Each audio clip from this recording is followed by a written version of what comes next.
Environmental science again. Explain to me what that means.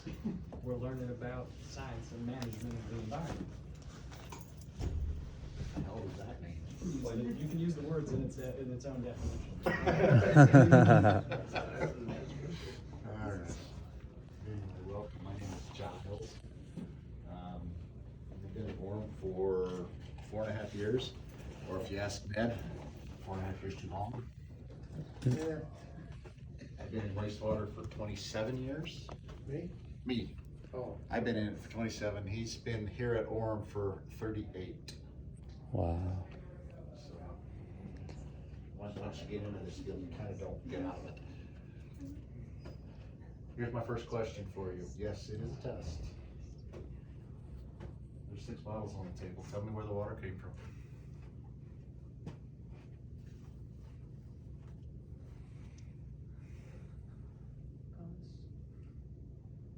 The really dirty one. Which one? One that's brown and black. I hope it's the far worker. What's that one? Wastewater? That is not wastewater. Stabilized biosolids. Okay, that's what comes out of our digestion. Shake them up. 5 bottles left. We gotta hurry. I will tell you, one is drinking water, one is lake water, one is a river, one is raw sewage, and one is final effluent. The middle one's wastewater. The middle one, this one. Right there? It's like a slight tint to it. Yeah. That one? Good, yeah. What about now? Yeah. No.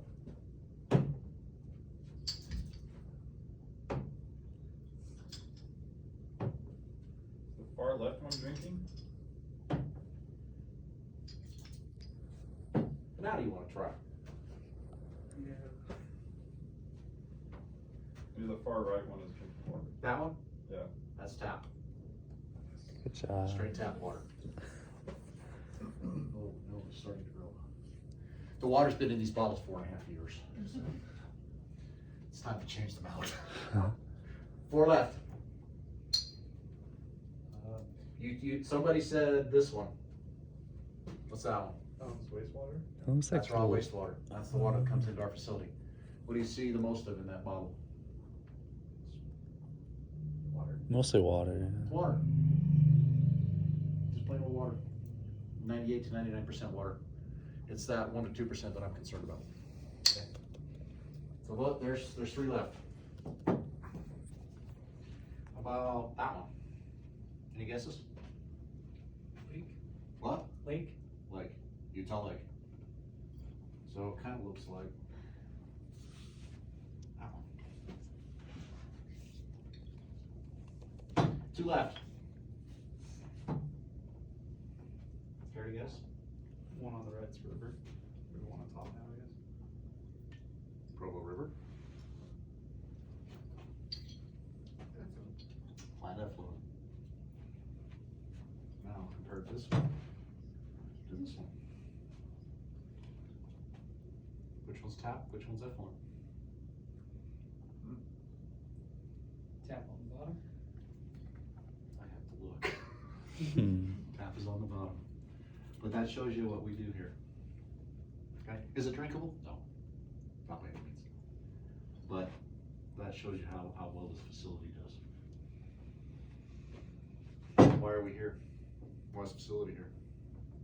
You guys are studying the environment. Why is it here? To prevent pollutants and biosolids from getting back into the water. This is our world. This is the United States. And we have a lot of toilets. This Now is you know not why the we're United here. States. This is Ghana. They don't have toilets. They have municipal solid waste, disease, and no wastewater treatment. In the US, we don't have to live without toilets. Sewage treatment plants remove disease-causing bacteria. Wastewater treatment plants also protect our oceans and wildlife. in addition to saving us money. So be thankful for your toilet, and be happy you don't have to live without it. I chose Ghana for a reason. I had a good friend who spent time in Ghana. That's what they're living with right now. This isn't 30 years ago. This is now. They don't have treatment plants. They have a lot of waterborne diseases. Okay, that's why we're here. This sewer plant, water reclamation facility, what did I call it yesterday? Water resource recovery facility, that's the newest term for it. Services all of Orem, Linden, and a little bit of Vineyard. We've got about 110,000 people. Need to update this a little bit because of the new census. About 110,000 people on the system. We take sewage from residential homes, commercial, industrial. Anything that's got a sewer system comes here. There's 300 miles of pipe in the ground in Orem just to get the sewage down to us. Ranges from about 4-inch diameter up to 48. 48's the pipe that feeds the facility. There are 8 lift stations in our system. If you've lived in Orem, you know it's up and down. So we have lift stations to pump it up to us. Give me a basic term for water reclamation plant. One word. Reclamation. Treatment, reclamation. Any other words? The one yesterday was necessary. Mm. Recycle. What's that? Recycle. Thank you. That's all we do. We recycle water, day in and day out. Whatever comes down a sink, washing machine, toilet, bathtub, shower, anything that's connected to a sewer line comes here. We take it, we take the dirty water, you take that, and we clean it. We recycle it, we put it back into the environment.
facility was built in the late 50s, came online in 58.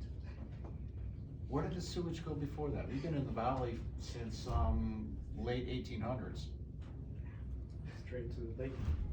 It did. It went straight to the lake. Did you find a spider? Yeah. It's about to land on me, so I moved. Doctor, we need you to sit. No, this is for the doctor. Well, there was a spider there, but we don't know where. She jumped. Not on your chair. Oh. On the doctor's chair. I would not set you in that spider. The doctor, yes, but not you. I'm sorry. So the question was asked, where did the sewage go before the treatment plant came online? We've been here for a number of years before that. The answer is it went to the lakes and rivers. Jordan River, everybody familiar with Jordan River? It's the one that connects Utah Lake to Great Salt Lake, runs right through the middle of Salt Lake City. That river ran red because of the slaughterhouses that were on it. They discharged right to the river. Okay. The treatment plant that I worked before here was Salt Lake City. So that one was built in 1966. Okay. These plants are really not that old, but they're necessary. We've got a lot more people living here now. Nature cannot do this by herself anymore. That's why we're here. There's only one facility for all of Orem. Because of that, we operate 24 hours a day, 365 days a year. The facility never shuts down. We always have water flowing. And we are a primary and a secondary treatment system. Our secondary treatment for this one is an oxidation ditch, activated sillage process. We operate under a permit from the state of Utah. It's called the UPDES permit, Utah Pollution Discharge Elimination System. I do not remember the last time we violated that permit. So this facility is very good at meeting its discharge numbers. We are discharged on a couple of different things. First one is flow. Facility is rated for 13.5 MGD, or 13,500,000 gallons a day of water. Right now we're flowing at about 8.5 MGD. I can take up to 21.6. When we have a big rain event, we have seen flows that high. A couple of things we are permitted on: BOD, biochemical oxygen demand. You cannot see this in water. It's just a measure that we do to see how much oxygen is depleted in a test. You can't see it, but you can measure it. TSS I can see. Again, my influent,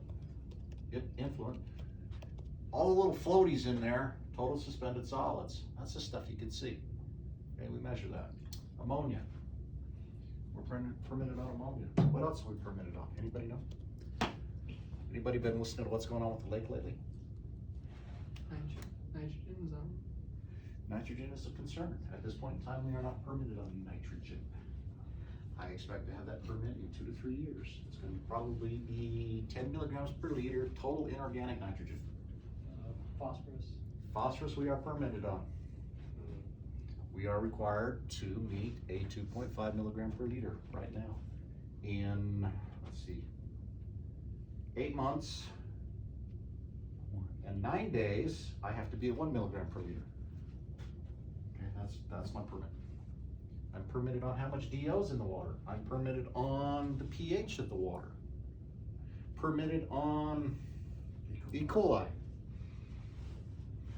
So, again, we have permits. We are doing a very good job of meeting them. I told you about our flow rates. This is not a big plant by any means. It's a great sized plant, actually. You get up to Central Valley, which is the big one up in Salt Lake. That's a 70 MGD plant.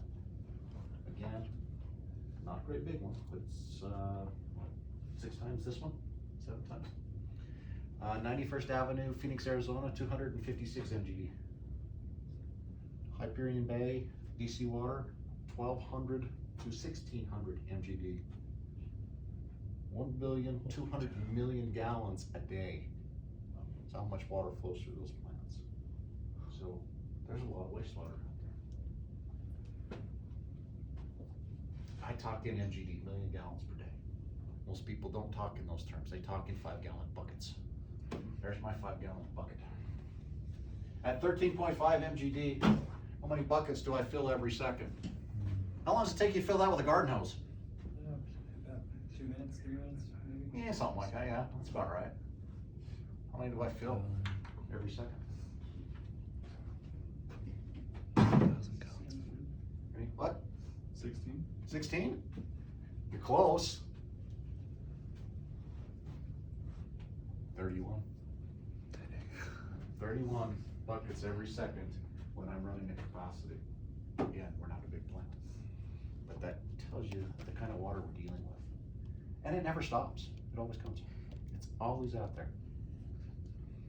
Okay? We have to start treating the water that comes in. We start with our liquid treatment. We're trying to get the solids out of the water. So we start with this building. It's our headworks. We have screens in this building. They're called step screens. We also have grit removal.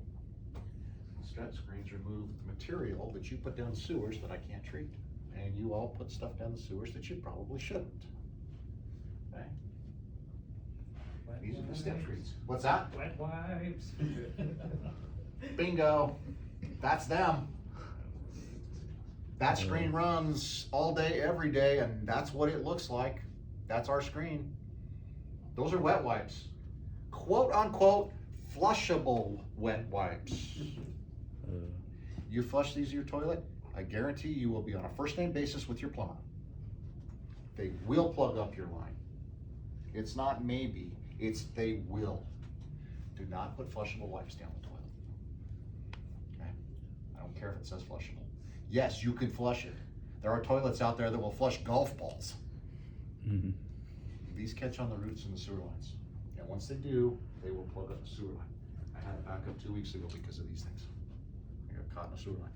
And it just creates a dam. So you will get to know your plumber if you use these things. Okay? Step screens pulls out the stuff that I cannot treat, sends to the landfill. From there it goes to primary clarifiers. Everybody says, what's a primary clarifier? Do you know what a primary clarifier is? Allow solids to settle. How do you know all this stuff? I read and I'm looking. He's right. But again, there's a primary clarifier. All I did was let it sit on the table. I didn't shake it. What happened? The heavy stuff settles to the bottom. Gravity takes over. Once it settles to the bottom, I can pump it. Again, if I mix it a little bit, no separation. Clarifier doesn't work. So if I put too much water in one, they quit working. So they're designed for certain flows. Again, separating solids from water. The quote unquote cleaner water leaves the top, the heavy solids go to the bottom, we pump them off and send them off for further treatment. We have 4 clarifiers out here that are primaries. From there it goes to this guy. This is the workhorse of the facility. This is what does the treatment. Okay? These are called oxidation ditches. We have 3 of them. They are 8.3 million gallons each. This one was purpose built. It was built in 2011. It was built for phosphorus and nitrogen removal as well as BOD. Okay, there are 1, 2, 3 tanks for this one. The other 2 on the bottom are for the other ditches. The first 2 tanks up there, square ones, that are a little bit taller, anaerobic tanks. What does anaerobic mean? Without oxygen. Without oxygen, yes. But it goes a little bit further than that. No free oxygen or dissolved oxygen, no nitrates, no nitrites, because it has oxygen in it. If you have any of those in those tanks, they do not work. So you have to be careful with them. The next tank up at the top, that is an anoxic tank. What's the definition of anoxic? Also no oxygen. It's a little Close, close. No free oxygen. different. Free oxygen. No free oxygen or dissolved oxygen. It has oxygen in the form of nitrates and nitrites. The one on the top, I use that one for ammonia and nitrogen control. The anaerobic tanks are put in there specifically for phosphorus removal. When PAOs, phosphorus accumulating organisms go into an anaerobic condition, they release all of the phosphorus into the water column. And you think, now wait a minute, I want to get rid of it. Well, the nice thing is when you put them into the next big tank there, the aerobic tank with lots of oxygen, those PAOs say, ooh, I'm hungry. They will take up all of the phosphorus they've released, plus a little bit more. That's how we get phosphorus removal. Okay. Again, purpose built for phosphorus nitrogen control as well as BOD. What makes them work?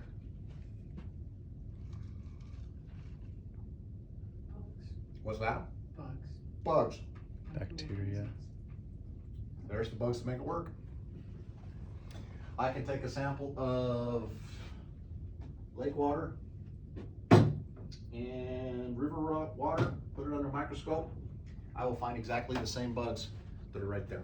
We use exactly the same bugs. They occur in nature. We don't buy bugs. We don't go find them. They're just there. The only thing we do is make a nice place for them to live. Okay? Well, what do bugs need to live? They need two things. I heard one. Food. Here's the other one. What was the first one? Oxygen. Oxygen. They need oxygen and food. I give them both. Oxygen comes from blowers. Yep, these. I have 6 of them. They're 200 horsepower each.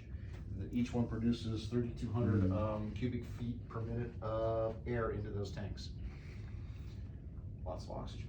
Where does the food come from? The nutrients. Biosolids, Us. Well, yeah, that's the correct answer. I'm going to be careful with the term biosolids. There's a reason I'll explain that in just a minute. It's actually the carbon in the water. It's the pollution. That's their food source. They eat that. They got lots of oxygen. What are they going to do? Reproduce. Yes, absolutely. They're going to grow and they're going to reproduce. They're not the smartest bugs in the world. They will keep eating and eating and eating and reproducing and reproducing and reproducing until there's no food left. What happens to them then? They die. They're done. My treatment process stops. We have to get rid of some of these bugs every day. It's called wasting. We know how many bugs we have in those tanks. We count them every or once a week. We weigh them. We know what's out there. So we maintain a certain population in our tanks to do the treatment. Once the water leaves the oxidation ditches, it hits these guys. Another set of clarifiers. These are called secondaries. Again, all it does is nice slow spot in the line. Everything calms down. Solids settle to the bottom. The solids in these tanks actually have all my microorganisms, so I take those off these tanks, pump them back up to the aeration basin, and continue the process. Okay? That's why I have so many bugs. You can't do this in nature. There's no way to recycle the bugs back upstream. That's why nature can only handle so much pollution. That's why we're here. Okay? If you go out there and look, in the center of that tank, it's almost chocolate milk brown. The water coming off the outside of that tank is that one right there. That's what it looks like. What's the last step for this water? I got one more step. What is it? Do you guys chlorinate? What's that? Do you guys chlorinate? Ooh, what's chlorination used for? Purify the water?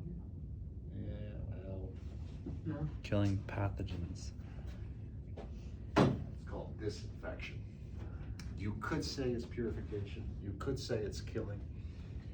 But we do something a little different out here. Anybody know what that is? A light bulb. That is a light bulb. What kind of light bulb? A UV light bulb. UV. That is a UV light bulb. We use UV out here. We use it to make sure the bugs cannot reproduce. Okay, we don't kill them. We just make it so they can't reproduce. So this is what we use. Very, very effective. Okay. Chlorine is my favorite. I really like chlorine. Chlorine's a little expensive, but I always know it's working because I can read a residual. As long as there's a residual, I know it's working. This one, no residual. I have to do the test in order to see if this is working, and it takes 1 day for the test to run. So I'm always a day behind. But the interesting thing, if you've ever been in a tanning bed, same light bulb. So figure that one out. All right, I got the water clean. But, yeah, okay, UV, this is our UV thing. Each of our, cassettes out there has 36 bulbs in it. There are 6 cassettes total. That's what we use for, disinfection. And like I said, it works very, very well. We've got the water clean. Now I got all the stuff that was in the water out of the water. We start our next process. This is our solids treatment process. These are digesters. They're anaerobic digesters. Does anybody know what a digester is? What is a digester? It's where you put the sludge for bugs to eat. Okay, that's true. But do you know what a digester is? Do any of you have a digester? Yes, you all have one. It's a stomach. Same exact principles. Okay, you feed the digester. You feed your stomach. You get energy out of it, right? You get waste products, right? What are the waste products? The stuff going on. Fiber. What is it? Fiber, you got nitrogen. Come on, let's not go that technical. Let's go really basic here. Oh. Thank you. There's one. What's the other one? P. There's the other one. There's one more. What is it? Got me there. Oh, come on. What's the third? Nothing? Gas. Nice. I was gonna say booger. Same thing on a digester. Same exact thing on a digester. I feed those digesters and all of the pollution that we separate from the water, put it in the digesters. That's the sludge out of the digesters. Before I shook it up, solids on the bottom, water on top. There's also gas in the form of methane. These tanks have to be heated. We are a 2-stage digestion process out here. The difference is, the one on this side is a thermophilic. Runs about 135 degrees, 132 degrees. The one on that side, mesophilic, they run at 98 degrees. So little temperature difference. They are fully anaerobic, no oxygen. So the gas that comes off of the top of these is about 65% carbon dioxide, and the rest of it is methane. Methane is a horrible greenhouse gas, so I have to do something with it. I actually have boilers out here that burn methane. We take the methane, run it through the boilers, heat the water, heat the digesters. As long as you keep sending me wastewater, I can heat the digesters. Okay? I don't have to buy natural gas. If you have a home and have to pay natural gas prices, it's expensive. These things are, my boilers burn 4 decatherms of natural gas every hour. They burn a lot of fuel to heat those digesters. As long as I have wastewater and doing properly, I don't have to buy natural gas, I have methane. So instead of putting it out into the atmosphere, we use it for heating. Once we get through the digesters, we get this product. That's about 1% solids and 98% water. Water's heavy, 8.34 pounds per gallon. Takes a lot to move water. We send it to this process. This is our dewatering presses. They separate the water from the solids. They take this and pull out about 85% of the water. Do really well. From there, it goes out to our drying beds, and we sit in the drying beds for about a year. And that's what it looks like. Now, this is biosolids. Biosolids is stable as sludge. It is not poop, it is not urine, it is not any of that. All that is microorganisms that we use to clean water. We pulled them out, dried them out, that's what it is. Also, this is class B, can be used for land application. We send all of ours out to farmers. We send 1,100 tons of this out of the facility every year. It never stops. Extremely high in phosphorus and nitrogen. The facility is capable of doing class A. If we want to go to class A, I can give it to the general public and you can use it however you'd like. One of the best fertilizers you can get your hands on. Okay, slow release, and it's great stuff. All right, I cleaned the water, got solids out, got rid of the solids. Where's water go? 8 million gallons a day. The lake. Utah Lake. Yep, just the lake. Treatment facility, if you look up there, is where those round tanks are sitting. You can see this. And then you see this big snaky thing running down through my picture here. That's actually Powell Slough. My discharge point is right up there by the golf course. and it snakes down through Powell Slough. You can see where I'm dumping into Utah Lake. It's black. And most people say, oh, your water's yuck. It's black. You're seeing the bottom of the lake. That water's crystal clear. Okay. So you can see the difference between Utah Lake and the water that I put in. Any questions? Please. As far as like cost of chemicals, lye, Drano, stuff like that, how is that, how? You can't put enough of that down your drain even that I would even know about it. Now, depending on what pipes you have in your house, it will destroy them. Acids, it will just destroy galvanized and or cast iron pipes. Doesn't hurt plastic. Depending on when your house is built, you might have plastic, you might get lucky. But if your house is anything older than 80s, you probably have cast iron or galvanized. Yeah, 1904. You're in trouble.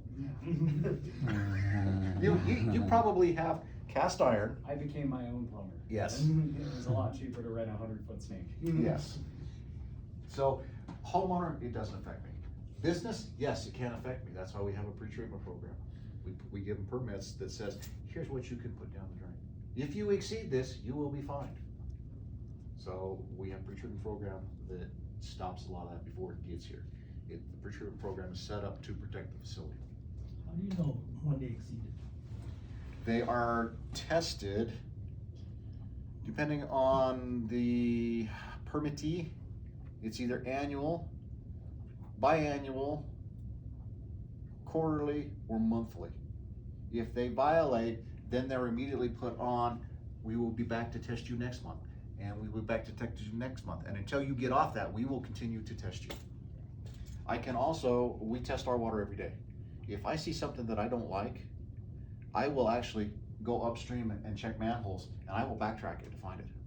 And we've done it. So And we I got in can do trouble. Yeah. it. Yes, you did. Not So- you guys, you.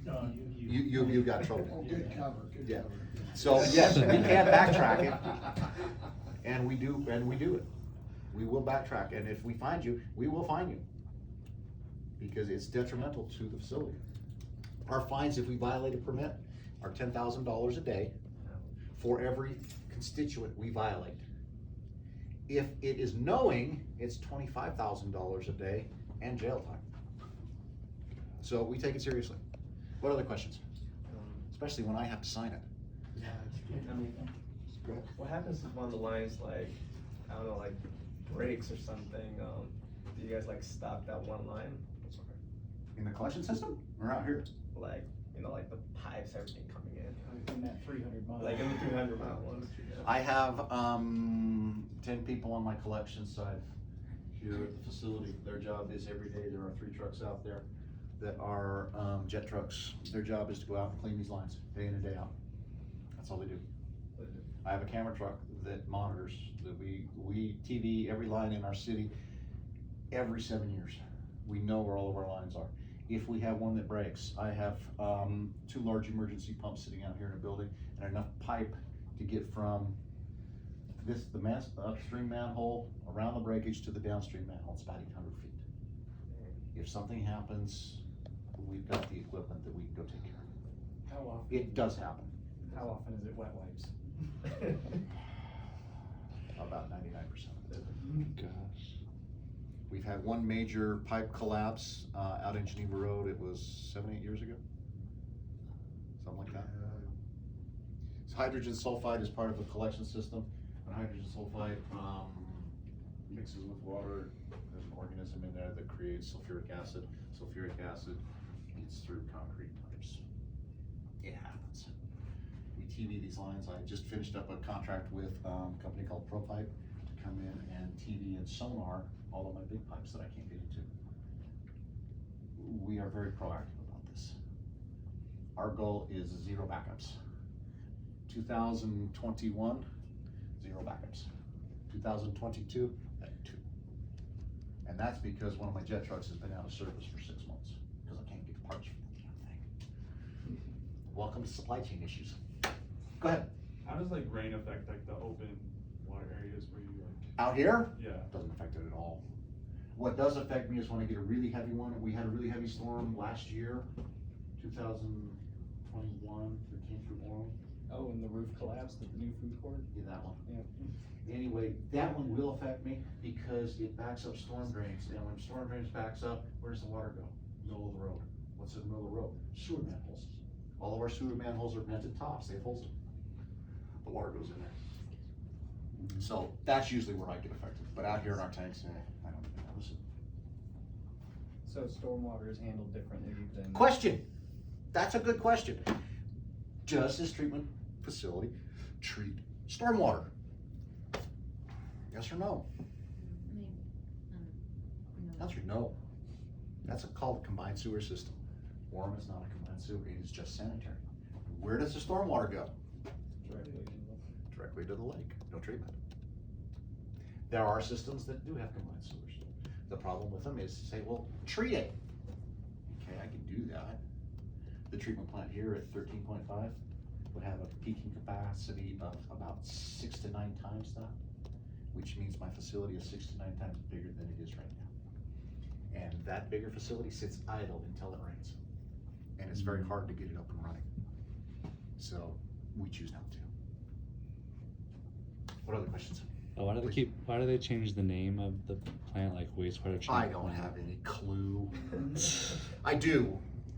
They're trying to get the image of what we do out of the gutter, so to speak. You say sewage, what do you think? Nasty. Nasty. You say resource recovery, now what? Fancy. Fancy.